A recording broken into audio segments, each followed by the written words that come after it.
Cricket fans అంతా ఎప్పుడెప్పుడైనా ఎదురు చూస్తున్న ఐపీఎల్ 2025 మరికొన్ని గంటల్లో స్టార్ట్ కాబోతుంది.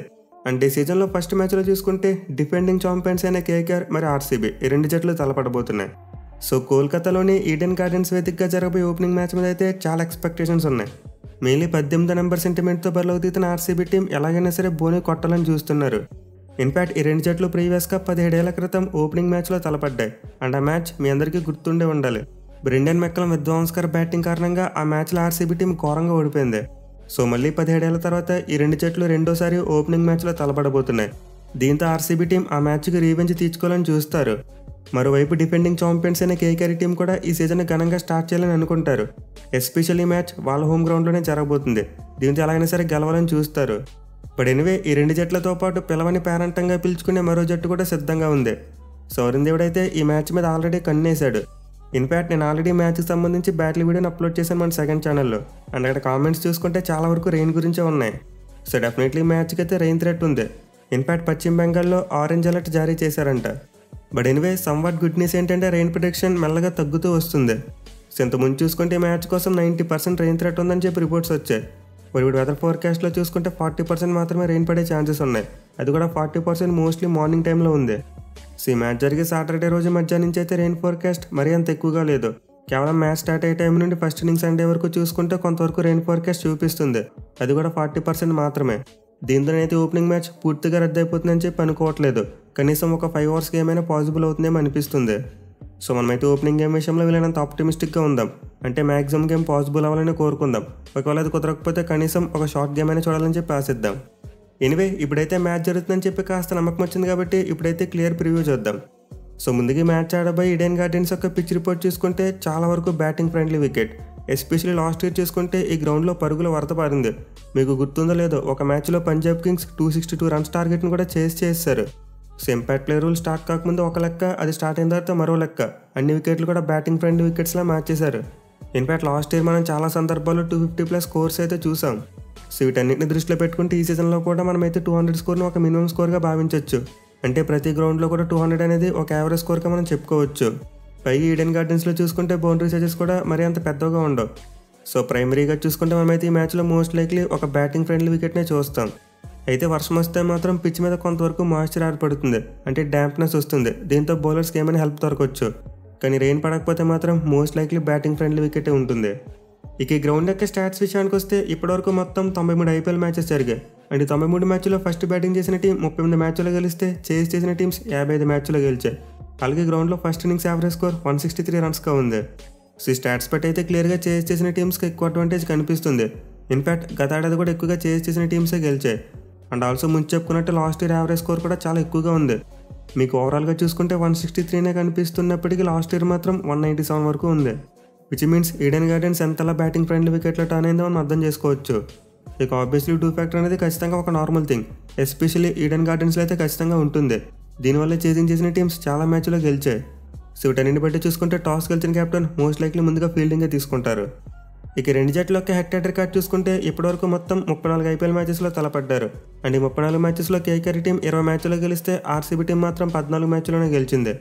మళ్ళీ రెండు జట్లు చివరిగా తలపడ్డ 5 మ్యాచ్ల్లో కేకేఆర్ టీం 4 మ్యాచ్లో గెలిచారు. కానీ ఆర్సీబీ మాత్రం 1 మ్యాచ్లోనే గెలిచింది. అంటే లాస్ట్ ఇయర్స్ రెండు జట్ల మధ్య జరిగిన 4 మ్యాచ్లో కూడా కేకేఆర్ వాళ్ళే గెలిచారు. So clearly head to head stats విషయంలో అయితే కేకేఆర్ టీంకి అడ్వాంటేజ్ ఉంది. ఇన్ఫాక్ట్ దీనికి మరింత బలాన్ని చేకూర్చే విషయం ఈ మ్యాచ్ ఈడెన్ గార్డెన్స్లో ఆడబోతున్నారు. అంటే కేకేఆర్ హోమ్ గ్రౌండ్. సో రెండు జట్లు ప్రీవియస్ ఈడెన్ గార్డెన్స్ గ్రౌండ్లో 12 మ్యాచ్లో తలపడితే 8 మ్యాచ్లో కేకేఆర్ వాళ్ళు గెలిచారు. 4 మ్యాచ్లో మాత్రమే ఆర్సీబీ టీం గెలిచింది. అంటే ఈడెన్ గార్డెన్స్లో కేకేఆర్ టీంకి ఆర్సీబీ టీం మీద డబుల్ విన్ పర్సెంటేజ్ ఉంది. దీంతో ఈ మ్యాచ్లో ఖచ్చితంగా కేకేఆర్ వాళ్ళకు సైకలాజికల్ అడ్వాంటేజ్ అయితే ఉంటుంది.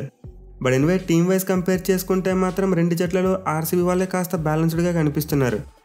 వాళ్ళ దగ్గర ఆన్ ది పేపర్ చూసుకుంటే కాస్త better bowling attack and batting attack ఉన్నాయి. So Kolkata team defending champions అయినప్పటికీ లాస్ట్ ఇయర్ ఉన్నంత స్ట్రాంగ్గా వాళ్ళ టీం లేదు. చాలా మార్పులు జరిగాయి. ఎస్పెషల్లీ వాళ్ళ కెప్టెన్ మార్చేశారు. ఇప్పుడు అజింక్య రహానే ఆ టీంకు కెప్టెన్. అండ్ ఆల్సో వాళ్ళు ఫిల్ సాల్ట్ లాంటి ఒక ఓపెనర్ని కూడా మిస్ అవుతారు. ఇన్ఫాక్ట్ ఇప్పుడు అతను ఆపోనెంట్ టీంలో ఉన్నాడు. పైగా వాళ్ళకున్న మరో డిసడ్వాంటేజ్ గంభీర్ కూడా లేడు ఇప్పుడు వాళ్ళతో. సో కేకేఆర్ టీంకి అయితే పాస్ట్ రికార్డ్స్ అని అనుకూలంగానే ఉన్నప్పటికీ ప్రజెంట్ వాళ్ళ సిచ్యువేషన్ మాత్రం అంత బెటర్గా లేదు. బట్ ఎనివే ఆర్సీబీ టీంతో మ్యాచ్ అంటే ఆ టీంలో 2 ప్లేయర్స్ రెచ్చిపోయి ఆడతారు. అండ్ ప్లేయర్స్ ఎవరో నేను ప్రత్యేకంగా చెప్పనవసరం లేదు అనుకుంటున్నా, మీ అందరికీ బాగా తెలుసు. ప్రీవియస్గా చాలా సందర్భాల్లో చూసాం. Sunil Narine and Andrew Russell వీళ్ళిద్దరు కూడా ఆర్సీబీ టీం అంటే రెచ్చిపోయి ఆడతారు. అది కూడా ఏదో ఒక స్కిల్తో కాదు, బోత్ బ్యాట్ అండ్ బాల్ రెండింటితో కూడా విరుచుకు పడతారు. సో ఈ మ్యాచ్లో అయితే కేకేఆర్ టీంకు సునీల్ నరేన్ మరియు రస్సెల్ ఇద్దరు కూడా కీ ప్లేయర్స్ ఉండబోతున్నారు. అండ్ వీళ్ళతో పాటు వాళ్ళ దగ్గర ఉన్న మరో వెపన్ వరుణ్ చక్రవర్తి. అతనికైతే ఆర్సీబీ మిడిల్ ఆర్డర్ బ్యాట్స్మెన్ మీద చాలా మంచి రికార్డు ఉంది. దీంతో అతని మిడిల్ ఓవర్స్లో ఆర్సీబీ టీంని డ్యామేజ్ చేసేందుకు ఎక్కువ ఛాన్సెస్ ఉంటాయి. ఇక వీళ్ళతో పాటు మిగతా టీం చూసుకుంటే మంచి క్వాలిటీ యంగ్స్టర్స్ ఉన్నారు. ఎస్పెషల్లీ వెంకటేష్ అయ్యర్ మరియు రింకు సింగ్ ఇద్దరు కూడా డేంజరస్ ప్లేయర్స్. అలాగే రమన్దీప్ సింగ్ లాంటి ఒక మంచి ఫినిషర్ కూడా ఉన్నాడు. బట్ ఎనివే మనం ఆల్రెడీ ర్యాంకింగ్ వీడియోస్లో చెప్పుకున్నాం కేకేఆర్ టీం యొక్క పేస్ బౌలింగ్ అంత స్ట్రాంగ్గా లేదని చెప్పి. సో మోస్ట్లీ కేకేఆర్ టీం అయితే వాళ్ళ స్పిన్నర్స్ మీద ఎక్కువగా డిపెండ్ అవుతారు. నరేన్ మరియు చక్రవర్తి వీళ్ళిద్దరూ బాగా ఆడితే ఆ టీం మ్యాచ్ గెలుస్తుంది. అదే ఇద్దరు ఫెయిల్ అయితే ఆర్సీబీ టీంకి గెలిచేందుకు అవకాశాలు ఎక్కువ ఉంటాయి. అలాగే బ్యాటింగ్లో చూసుకున్న పవర్ ప్లేలో నరేన్ అండ్ డెత్ ఓవర్స్లో రస్సెల్ వీళ్ళిద్దరూ మరోసారి కీలకం అవుతారు. సో కేకేఆర్ టీంలో నరేన్, రస్సెల్ మరియు వరుణ్ చక్రవర్తి ఈ ముగ్గురు కనుక ఫైర్ అయితే వాళ్ళకి ఈజీగా విక్టరీ వస్తుంది. బట్ ఈ ముగ్గురు సరిగ్గా ఆడకపోతే మాత్రం వాళ్ళకి ఓడిపోయే ఛాన్సెస్ ఎక్కువ అవుతాయి. ఇక వాళ్ళ ప్లేయింగ్ 12 విషయానికి వస్తే మోస్ట్ లైక్లీ మనం ర్యాంకింగ్ వీడియోస్లో చెప్పుకున్నట్టే ఉండొచ్చు. కేవలం ఒక 2 స్పాట్స్ విషయంలోనే కాస్త కన్ఫ్యూజన్ ఉంది. సో కేకేఆర్ టీం కనుక థర్డ్ స్పిన్నర్ని ఆడించాలనుకుంటే వైభవ్ అరోరా ప్లేస్లో అనుకుల్ రాయని ఆడిస్తారు. లేదా ఇద్దరు స్పిన్నర్ సరిపోతారు, ముగ్గురు జెన్యున్ ఫాస్ట్ బౌలర్స్ కావాలనుకుంటే అప్పుడు వైభవ్ అరోరాని ఆడిస్తారు. అలాగే ఫారెన్ పేస్ బౌలర్గా నోకెన్ ఆడిస్తారా లేకపోతే స్పెన్సర్ జాన్సన్ ఆడిస్తారా అనేది ఒక క్వశ్చన్ మార్క్. సో ఎక్స్పీరియన్స్ ఉన్న ఫాస్ట్ బౌలర్ కావాలనుకుంటే నోకెన్ ఆడిస్తారు. లేదా ఒక లెఫ్ట్ ఆర్మ్ సీమర్ కావాలనుకుంటే స్పెన్సర్ జాన్సన్ తీసుకుంటారు. సో 2 స్పాట్స్ మినహాయిస్తే మిగతా కేకేఆర్ టీం అంతా ఆల్మోస్ట్ మనం అనుకున్నట్టు ఉంటుంది. వాళ్ళ ప్రాబబుల్ ప్లేయింగ్ లెవెన్ చూసుకుంటే ఓపెనర్స్గా క్వింటన్ డీకాక్ మరియు సునీల్ నరేన్ బరిలోకి దిగుతారు. ఇక తర్వాత నెంబర్ 3లో వెంకటేష్ అయ్యర్, నెంబర్ 4లో అజింక్య రహానే, నెంబర్ 5లో రింకు సింగ్, నెంబర్ 6లో ఆండ్రూ రస్సెల్, నెంబర్ 7లో రమన్దీప్ సింగ్, నెంబర్ 8లో అనుకుల్ రాయ్ లేదా వైభవ్ అరోరా, నెంబర్ 9లో హర్షిత్ రాణా, నెంబర్ 10లో ఆండ్రిక్ నోకియా లేదా స్పెన్సర్ జాన్సన్, నెంబర్ 11లో వరుణ్ చక్రవర్తి మరి ఇంపాక్ట్ ప్లేయర్గా అంకురిష్ రఘువంశీ రావచ్చు. So most likely KKR team ఇదే ప్లేయింగ్ 12తో వెళ్ళేందుకు ఎక్కువ అవకాశాలు ఉంటాయి. ఏదైనా మార్పు చేస్తే బ్యాటింగ్ ఆర్డర్లో మార్పు చేస్తారంతే. ఇక ఆర్సీబీ టీం విషయానికి వస్తే ఈసారి ఆన్ ది పేపర్ చూసుకుంటే చాలా బలంగా కనిపిస్తున్నారు. మిగిలిన టీం బౌలింగ్ యూనిట్ అయితే బాగుంది. అలాగే బ్యాటింగ్లో చూసుకున్న చాలామంది పవర్ హిట్టర్స్ అయితే ఉన్నారు. సో ఈ మ్యాచ్లో అయితే ఆర్సీబీ టీంకి బ్యాటింగ్లో చూసుకుంటే ఓపెనర్స్ చాలా కీలకంగా మారేందుకు ఛాన్సెస్ ఉంటాయి. ఎందుకంటే విరాట్ కోహ్లీ లాస్ట్ ఇయర్ బాగా ఆడాడు. అలాగే ప్రజెంట్ ఫామ్ కూడా బాగుంది. Especially last time KKR spinners మీద కౌంటర్ అటాక్ చేసి బ్యాటింగ్ చేశాడు. దీంతో అతను కనుక వికెట్ అవ్వకుండా చివరి వరకు యాంకర్ ఇన్నింగ్స్ ఆడితే మిగతా బ్యాట్స్మెన్కి హిట్టింగ్ చేయడం ఈజీగా మారుతుంది. అండ్ ఆల్సో ఫిల్ సాల్ట్ కూడా ఈ మ్యాచ్లో చాలా కీలకంగా మారుతాడు. ఎందుకంటే అతనికి ఈడెన్ గార్డెన్స్లో చాలా మంచి రికార్డు ఉంది. లాస్ట్ ఇయర్ ఈ గ్రౌండ్లో అతను రికార్డ్ చూసుకుంటే యావరేజ్ 50 కంటే ఎక్కువగా ఉంది. అండ్ స్ట్రైక్ రేట్ కూడా 180+ ఉంది. సో దీంతో ఈ మ్యాచ్లో అయితే ఆర్సీబీ టీంకి వాళ్ళ ఓపెనర్స్ అయితే చాలా కీలకం. పై వాళ్ళ మిడిల్ ఆర్డర్ బ్యాట్స్మెన్కి చూసుకుంటే కేకేఆర్ టీం మీద అంత మంచి రికార్డు లేదు. వాళ్ళ కెప్టెన్ పటిడార్, జితేష్ శర్మ, కృణాల్ పాండ్యా మరియు లివింగ్స్టన్ నలుగురికి కూడా కేకేఆర్ టీం మీద మంచి రికార్డు లేదు. బట్ అఫ్కోర్స్ లాస్ట్ ఇయర్ అయితే పటిడార్ కేకేఆర్ టీం మీద హాఫ్ సెంచరీ కొట్టాడు. అండ్ అంతకుముందు చూసుకున్న ప్లే ఆఫ్స్లో ఈ గ్రౌండ్లో ఒక మ్యాచ్లో సెంచరీ కూడా కొట్టాడు. బట్ ఓవరాల్గా చూసుకుంటే మాత్రం అతనికి కేకేఆర్కి అగెనిస్ట్గా మంచి రికార్డు లేదు. అలాగే లివింగ్స్టన్ కూడా ప్రీవియస్గా కేకేఆర్ స్పిన్నర్స్కి అగెనిస్ట్గా చాలా తడబడ్డాడు. సో ఈ మ్యాచ్లో అయితే ఆర్సీబీ టీం అతను చాలా జాగ్రత్తగా యూజ్ చేసుకోవాలి. పొరపాటున కేకేఆర్ స్పిన్నర్స్ బౌలింగ్ చేసినప్పుడు అతను బ్యాటింగ్ పంపితే ఖచ్చితంగా అవుట్ అయిపోతాడు. అలా కాకుండా డెత్ ఓవర్స్లో యూజ్ చేసుకుంటే మాత్రం బాగా రిజల్ట్ వస్తుంది. ఇన్ఫాక్ట్ మనం బ్యాటింగ్ వీడియోలో చెప్పుకున్నాం, డెత్ ఓవర్స్లో లివింగ్స్టన్కు రస్సెల్ మీద మంచి రికార్డు ఉంది. దీంతో లియామ్ లివింగ్స్టన్ మరియు టిమ్ డేవిడ్ లాంటి ఫారెన్ ప్లేయర్స్ని డెత్ ఓవర్స్ వరకు దాచుకోవాలి.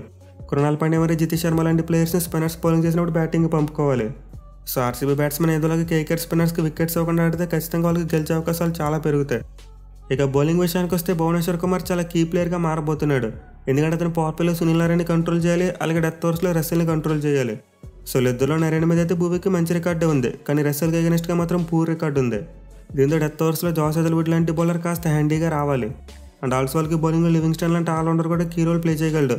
ఎందుకంటే కేకేఆర్ టీంలో చాలామంది లెఫ్ట్ హ్యాండ్ బ్యాట్స్మెన్ ఉన్నారు. దీంతో Livingstone right arm off spin వేస్తే ఖచ్చితంగా అది వర్కౌట్ అవ్వచ్చు.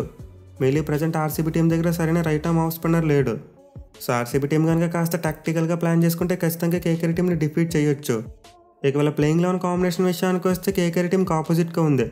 అంటే కేకేఆర్ టీం దగ్గర పేస్ ఆల్రౌండర్స్ ఎక్కువగా ఉన్నారు. కానీ ఆర్సీబీ టీం దగ్గర పేస్ ఆల్రౌండర్స్ లేరు. దీంతో వాళ్ళకి ఎక్స్ట్రా పేస్ అని ఆడిపించుకోవాలంటే ఒక స్పిన్ ఆప్షన్ త్యాగం చేయాలి. సో ఒకవేళ ఆర్సీబీ టీం 4 పేసర్స్తో వెళ్ళాలనుకుంటే భూవి, జాస్ హెజల్వుడ్, ఎస్టైల్ మరియు రసిక్దార్ సలాం 4 ఉంటారు. లేదు 3 సరిపోతారు అనుకుంటే రసిక్ ప్లేస్లో శ్రేయస్ శర్మ లేదా స్వప్నిల్ సింగ్ ఇద్దరిలో ఒక ఆడేందుకు ఛాన్సెస్ ఉంటాయి. అలాగే వాళ్ళకి టిమ్ డేవిడ్ మరియు జాకబ్ పేతల విషయంలో కూడా చిన్న కన్ఫ్యూజన్ ఉంది. ఆర్సీబీ టీంలో ఇద్దరిలో ఫలానా ప్లేయర్ని ఖచ్చితంగా ఆడిస్తారని చెప్పి గ్యారంటీ లేదు, ఎవరినైనా ఆడించవచ్చు. సో ఓవరాల్గా మ్యాచ్ కోసం ఆర్సీబీ టీం యొక్క ప్రాబబుల్ ప్లేయింగ్ 12 చూసుకుంటే ఓపెనర్స్గా విరాట్ కోహ్లీ మరియు ఫిల్ సాల్ట్ బరిలోకి దిగే ఛాన్సెస్ ఉన్నాయి. ఇక తర్వాత నెంబర్ 3లో రజత్ పటిడార్, నెంబర్ 4లో జితేష్ శర్మ, నెంబర్ 5లో కృణాల్ పాండ్యా, నెంబర్ 6లో లియామ్ లివింగ్స్టోన్, నెంబర్ 7లో Tim David or Jacob Bethell, number 8లో భువనేశ్వర్ కుమార్, నెంబర్ 9లో సిఎస్ శర్మ, స్వప్నిల్ సింగ్ లేదా రసిక్దర్ సలం ముగ్గురులో ఒకరు ఆడొచ్చు. ఇక తర్వాత నెంబర్ 10లో జోస్ హజల్వుడ్, నెంబర్ 11లో ఎస్టైల్ అండ్ ఇంపాక్ట్ ప్లేయర్గా మోస్ట్ లైక్లీ దేవదత్ పడిక్కల్ ఆడేందుకు ఛాన్సెస్ ఉన్నాయి. సో ఆర్సీబీ టీం దగ్గర అయితే చాలా మంచి కాంబినేషన్ ఉంది. Mainly present Devdutt Padikkal form బాగుంది కాబట్టి అతను కూడా ప్లేయింగ్ లెవెల్లోకి వస్తే లెఫ్ట్ రైట్ కాంబినేషన్ కూడా మెయింటైన్ అవుతుంది. సో కాంబినేషన్ ప్రకారం చూసుకుంటే నాకైతే ఆర్సీబీ టీమే బలంగా కనిపిస్తుంది కేకేఆర్ టీం కంటే. కానీ కేకేఆర్ టీంని వాళ్ళ సొంత గ్రౌండ్లో అసలు ఎక్కడ కూడా తక్కువ అంచనా వేయకూడదు. సో మోస్ట్లీ మ్యాచ్లు అయితే మంచి హెవీ కాంపిటీషన్ ఉండేందుకు ఎక్కువ అవకాశాలు కనిపిస్తున్నాయి. మెయిన్లీ 2 జట్లకు కొత్త కెప్టెన్స్ వచ్చారు కాబట్టి వాళ్ళు ఎలా టీం లీడ్ చేస్తారనేది కూడా ఒక ఇంపార్టెంట్ పాయింట్గా మారుతుంది. సో చూడాలి మరి ఓపెనింగ్ మ్యాచ్లో ఏ టీం గెలిచి IPL 2025 ఘనంగా స్టార్ట్ చేస్తారనేది.